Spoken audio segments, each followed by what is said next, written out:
Halo Fitness Mania, selamat datang di Dunia Derai. Kali ini saya mau curhat, boleh gak? Terutama buat cewek-cewek yang melakukan pendekatan namanya bulk up atau bulking up. Jadi katanya boleh makan apa aja yang banyak karena ingin mendapatkan bokong yang besar. Big booty, ya betul ya. Jadi secara kalau kita ngomongin teoretis di atas kertas, itu kalau kita ngomongin bahwa kalau saya makan banyak, ya otomatis bokongnya menjadi lebih besar, betul sekali, gitu ya. Tapi sekarang yang menjadi pertanyaan adalah, kita mau bokongnya besar, maunya bokongnya besar berotot atau berlemak, ya teman-teman sekalian ya. Nah, semakin kita berlemak, semakin besar bokongnya, semakin lemaknya kita kecil, semakin kecil bokongnya, gitu ya. Makanya kenapa banyak orang juga melakukan intervensi medis di sana dengan melakukan operasi bokongnya, gitu ya. Nah, makanya juga banyak orang yang kelihatannya bokongnya kelihatannya besar, gitu, tapi kakinya kecil. Padahal sesungguhnya untuk bisa membuat bokongnya besar atau terbentuk ya, nah yang mau teman-teman sebenarnya terbentuk ya, tentu harus rajin latihan kaki. Karena kaki yang membantu supaya nanti bokongnya jadi terbentuk. Nah, terbentuknya apakah besar atau kecil tergantung daripada kadar lemak teman-teman sekalian. Kalau kadar lemaknya tambah gede, otomatis gitu. Nah, makanya kenapa ketika sekarang ini banyak terjadi intervensi, apakah berupa operasi, berupa misalnya sama seperti payudara ya, ada sesuatu yang dimasukkan ke dalam sana. Jadi teman-teman akhirnya jadi rancu di sana ya. Nah, tapi selama teman-teman pakai celana tight dan terlihat besar, mungkin itu yang mau diperlihatkan atau dipertunjukkan, ya mungkin ya silahkan aja kalau mau seperti itu. Tapi izinkan saya untuk bercerita sama teman-teman bagaimana caranya bisa punya big booty atau bokong yang besar dan berotot ya.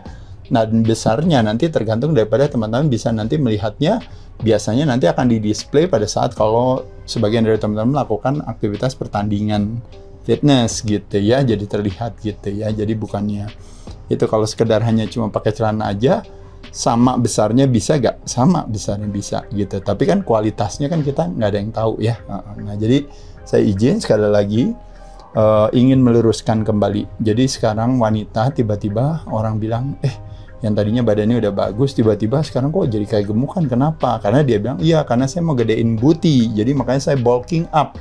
Nah, siapa yang ngajarin itu? Yang ngajarin itu adalah anak-anak binaraga bilang bahwa katanya gedein dulu makan yang banyak, nanti abis itu tinggal di-cut, nanti bokongnya jadi tambah gede gitu ya.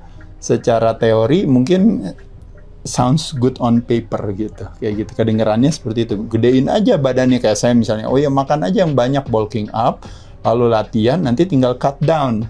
Habis itu nanti ototnya jadi tambah naik. Tidak sesederhana itu teman-teman sekalian ya. Kenapa? Karena balik lagi ketika nanti terjadi kenaikan berat badan, terjadi berbagai hal juga yang berhubungan dengan kesehatan yang harus kita bayar. Seperti misalnya imbalances secara hormonal. Lalu nafsu, kalau istilahnya apa ya, keinginan kita untuk semangat latihan itu gitu, pada saat dimana kita lean badannya sama pada saat dimana kita gemuk badannya, itu dua pengalaman yang berbeda juga kalau teman-teman tahu gitu. Karena dominasi hormon yang terjadi itu juga berbeda teman-teman. Makanya kenapa jangan gampang untuk langsung lompat kepada satu konklusi, kesimpulan adalah bahwa saya mau naikin bokong saya, maka saya sekarang makan yang banyak aja dulu. Yang ada bukan hal yang bijaksana, dan ini yang sering terjadi. Kenapa saya boleh jujur curhat ya teman-teman sekalian ya, karena 90% bodybuilder give bodybuilding a bad name karena mereka are on drugs.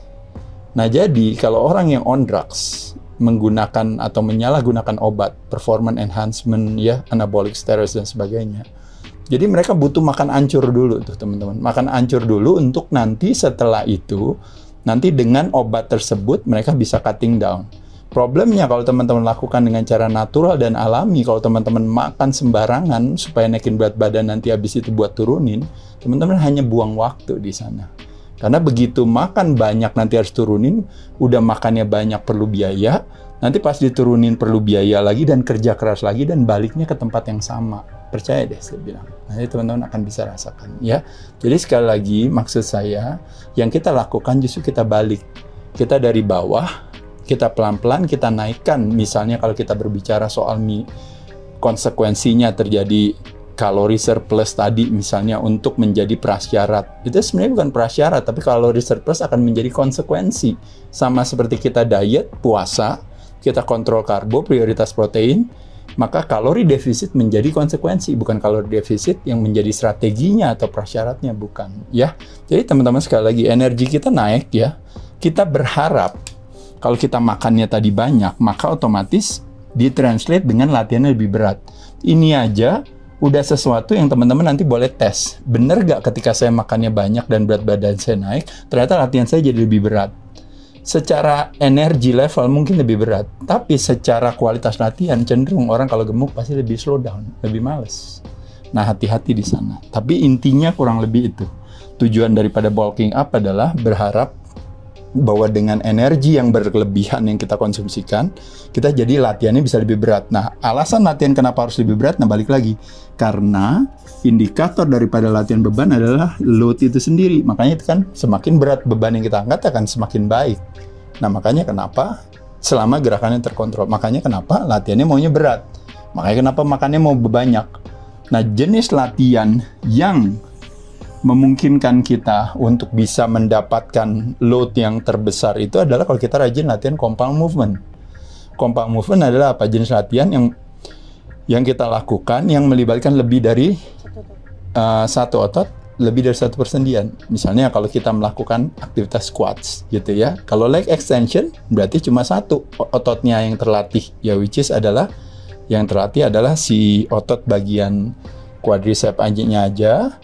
Nah, sendi yang terlibat hanya sendi si lututnya saja. Tapi pada saat kita melakukan squats, kita melibatkan berbagai otot yang terlibat di sana. Tidak hanya si otot paha bagian depan, quadsnya, kena juga hamstringnya juga kena juga glutesnya, kena juga betisnya gitu ya dan sebagainya. Nah, itu yang disebut dengan namanya compound movement. Nah, jadi ini adalah beberapa gerakan compound movement nih teman-teman yang teman-teman bisa lakukan.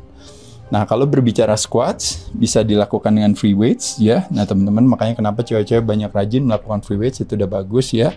Bisa dengan menggunakan free weights artinya dengan barbell ya. Bisa dilakukan juga dengan Smith machine. Kalau teman-teman misalnya merasa sebagian ngerasa kayaknya nggak nyaman kalau seandainya free weights kebanyakan bebannya banyaknya di pinggang.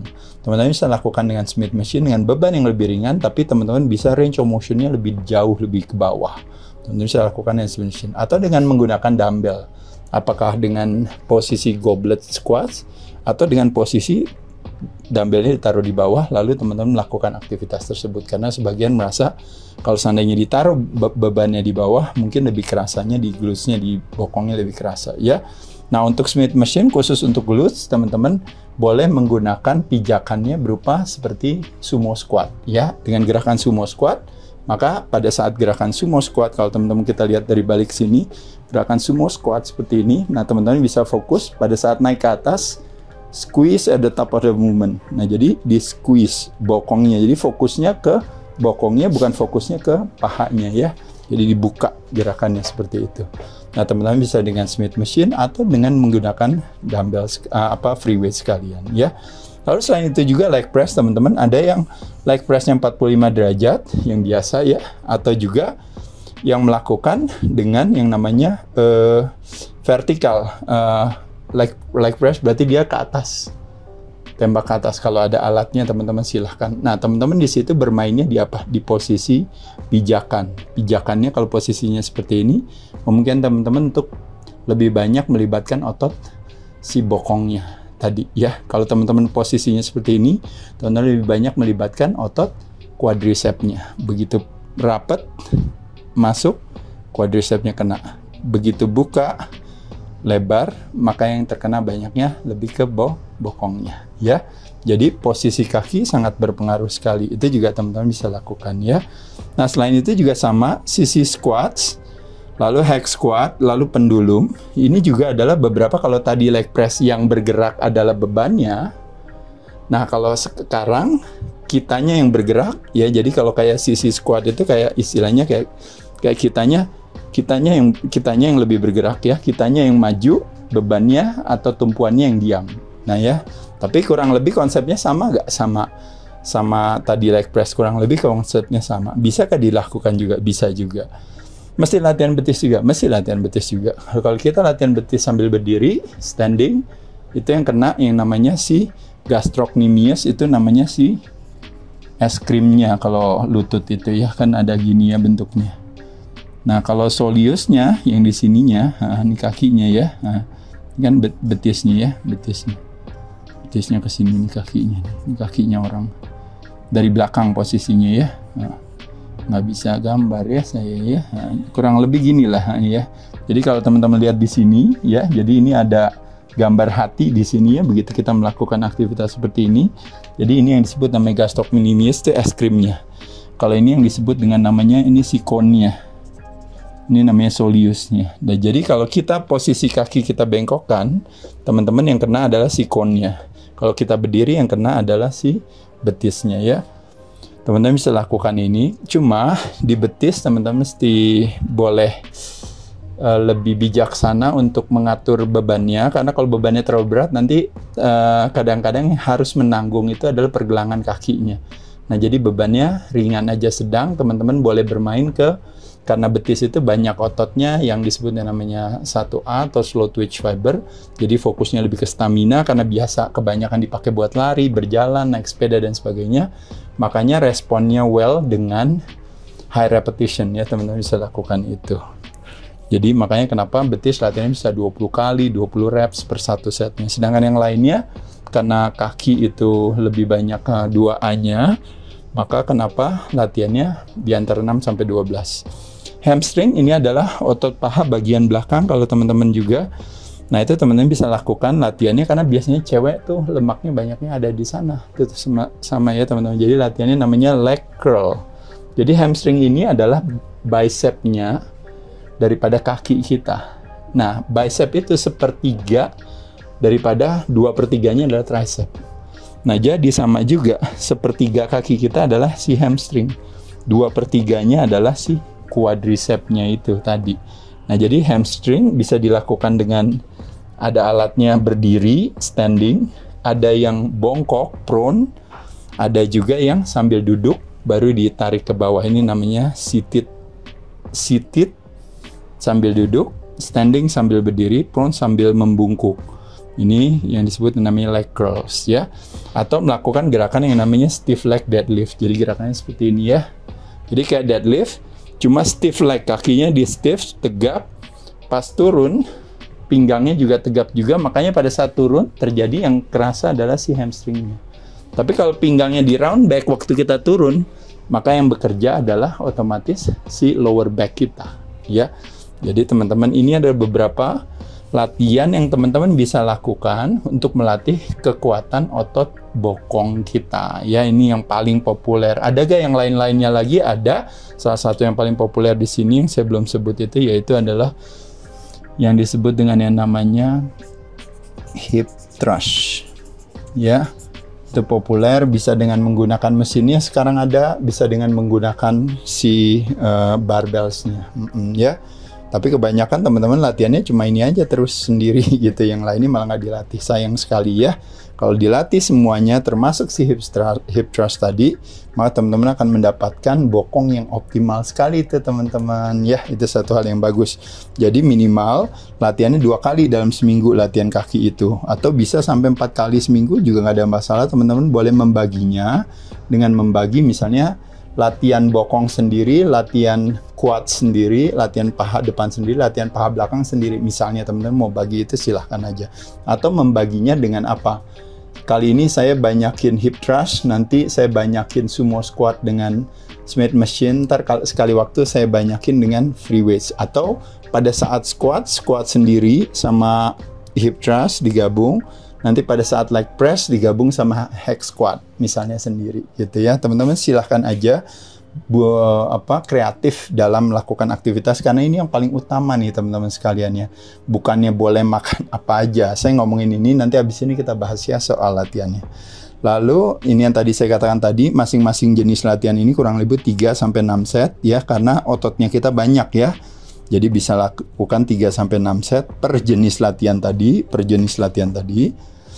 Nah, 6 sampai 12 repetisinya Jadi kalau misalnya bisa 12 kali lewat, bebannya berarti terlalu ringan, boleh ditambah. Kalau 6 kali aja susah, berarti bebannya terlalu berat, jangan ditambah. Khusus untuk betis, memungkinkan kita untuk bisa latihan dengan repetisi yang lebih tinggi. Karena di situ banyak slow twitch fibernya. Ya. Nah jadi, teman-teman sekalian buat cewek, berbicara diet dan nutrition ya, sekali lagi, kalau misalnya kita bilang saya mau terjadi konsekuensi kalori surplus di mana saya bisa punya tenaga jadi lebih banyak, ceritanya itu ya, teman-teman harus dalam arti kalau istilahnya namanya lean bulk up itu ya, tapi balik lagi seperti saya katakan tadi, saya agak kurang setuju dengan konsep wanita bulking up itu karena bagi saya sangat disayangkan aja gitu ya. Bagi orang yang wanita yang kebetulan professional bodybuilder which is on gear, on drugs, itu urusan lain strateginya. Tapi bagi wanita yang umum, kebanyakan yang seneng ke gym, latihan dan sebagainya, jangan jelekin badan demi mau punya bokong besar, tapi terakhirnya nanti pipinya cabi, ininya apa, terakhirnya hormonal imbalances dan lain-lain, bukan ide baik ya. Jadi saya sangat nggak setuju dengan teman-teman cewek yang udah keren badannya jadi ngancurin lagi hanya demi punya mau bokong lebih besar. Ya jadi caranya adalah teman-teman sekalian, yang tadinya kita makan karbonya terutama yang starches atau pati ya apa ya kalau di Indonesia ya, itu boleh dikurangin tadinya pada saat lagi diet ketat, kadang-kadang makannya cuma masuknya fibers, karbohidrat aja kan, cuma sayur aja sama protein. Nah kali ini ceritanya boleh masuk. Nah boleh masuknya berarti ada nasi merah, ada nasi putih di sini. Sekali-sekali ganti kadang-kadang sama ubi atau kentang dengan kulitnya misalnya. Sekali waktu misalnya makan oatmeal, oke. Sekali waktu misalnya makan pasta, pastanya gandum ya. Sekali waktu kadang-kadang kalau nasi porang sama sayur-sayuran ini kan otomatis ini masuknya ke dalam fiber sih sebenarnya ya. Tapi secara umum ini boleh gak dikonsumsikan. Kalau tadinya ceritanya makan karbonya di bawah 50 gram, sekarang bisa masuk di antara 100 sampai 200 gram. Tapi sumbernya tetap bagus. Bukannya makan bakmi, bukannya makan kue tiaw, bukannya makan roti putih, bukannya makan kue basah, kue kering, apalagi kerupuk dan kawan-kawan ya. Jadi bukan itu, tapi yang dimakan adalah kualitas karbo yang baik yang bantu buat kita latihannya jadi lebih optimal ya. Nah untuk proteinnya biasanya kan tadinya lean meat gitu ya ceritanya. Sekarang saya biar ada tenaga untuk ini apa, saya fatty meats ya. Nah kalau kita lihat di sini biasanya dada ayam, kali ini saya masukin paha ayam. Biasanya turkey breast gitu ya, dada apa namanya kalau turkey breast? Dada apa ya? Kalkun ya kalau turkey itu ya intinya ya. Kalau di luar negeri sering ya, kalau di Indonesia jarang lah orang makan itu ya. Nah intinya kita bisa ambil ke red meat seperti misalnya sapi, bisa kadang-kadang ke kambing juga gitu ya. Nah di sini juga beberapa tambahan juga saya lihat di sini. Organnya biar nggak lupa nanti. Nah jadi kalau teman-teman lihat di sini, saya kasih lihat yang lean meat dulu, yang kebanyakan teman-teman konsumsinya proteinnya apa aja nih. Kadang-kadang biasanya putih telur, kadang-kadang tuna, kadang-kadang tempe. Nah teman-teman dilihat di sini adalah biasanya memang protein yang memang kadar lemaknya rendah. Nah di sini adalah protein yang kadar lemaknya lebih tinggi. Nah tapi kan biasanya kalau kadar lemaknya tinggi di sini kan mensyaratkan karbo yang rendah. Gitu. Nah ini tapi karena ceritanya teman-teman lagi mau naikin berat badan gitu ya, itu juga berlaku bagi teman-teman yang modalin juga ceweknya ya. Jangan cewek yang lagi gemuk, oh saya mau butinya mau naik gitu, makanya dua-duanya nanti terakhirnya jadi kegemukan, kebesaran, akhirnya jadi bouncer nanti ya. Nanti disangka tukang pukul kan nggak mau ya. Nah jadi sekali lagi teman-teman sekalian, jadi boleh variasi ke paha, ke sapi, ke kambing. Mungkin kalau yang non muslim dia masih bisa mengkonsumsikan pork, kuning telur, yolks, lalu salmon, ini fatty fish ya teman-teman ya, bisa dapat dari salmon, bisa dari seafood, bisa dari organ juga seperti misalnya hati gitu ya, liver gitu, itu satu hal yang bagus juga. Nah kalau fatsnya teman-teman bisa dapatkan dari olive oil ya, bisa dapatkan dari avocado oil, bisa dapatkan dari fish oil, bisa dapatkan dari coconut oil, bisa dapatkan dari almond oil dan sebagainya. Mungkin teman-teman yang belum saya sebut, mungkin ada ide lagi yang lain. Yang nggak boleh adalah lemak dari minyak goreng dan margarin. oh saya kan lagi off season, Mas Ade lagi bulking up, jadi berarti boleh, jawabannya enggak. Ya, sekali lagi yang saya maksud di sini, kalau ada tanda kutip bulking up bagi wanita, sekali lagi seperti saya katakan, kalau teman-teman mau mengambilnya dengan cara ini adalah cara yang paling aman dibandingkan dengan teman-teman bilang saya boleh makan apa aja. Karena jawabannya saya kasih tahu sekali lagi, saya izin, kalau cewek makan apa saja, nanti yang ada bukan hanya penampilan yang gak bagus, tertaunya tiba-tiba jerawatan, tiba-tiba satu dan lain hal, bukan ide baik, hanya sekedar kepengen punya bokong yang lebih besar gitu loh. Bokong is not everything gitu ya teman-teman sekalian. Tapi dengan teman-teman mengatur pola makan ini dan melakukan latihan yang tadi saya sampaikan, otomatis pasti bokongnya teman-teman, kakinya juga semakin lebih besar. Nah mungkin itu yang diharapkan sama teman-teman. Nah nanti setelah itu cut lagi nih, kurangin kontrol karbonya lagi. Nah nanti teman-teman akan dapatkan pada saat cut down kelihatan ada satu improvement lebih. Tapi kalau mau naiknya tidak mau sembarangan. Naiknya harus dengan cara yang bersih. Ini yang disebut dengan namanya dalam tanda kutip lagi. Meskipun saya nggak suka ngomongin bulking up gitu, tapi kalau ceritanya itu mau dimaknai sebagai lean bulk up, ya boleh-boleh aja. Tapi kurang lebih itu demikian teman-teman. Curhatan saya terhadap wanita yang mengagungkan bokong besar. Ya. Mudah-mudahan jangan mau kalau disuruh boleh makan apa aja, nggak mau boleh makan apa aja ya. Kalau mau tambahin kalori, tambahin dari kualitas makanan yang baik. Saya ucapkan terima kasih teman-teman sekalian. Dadah.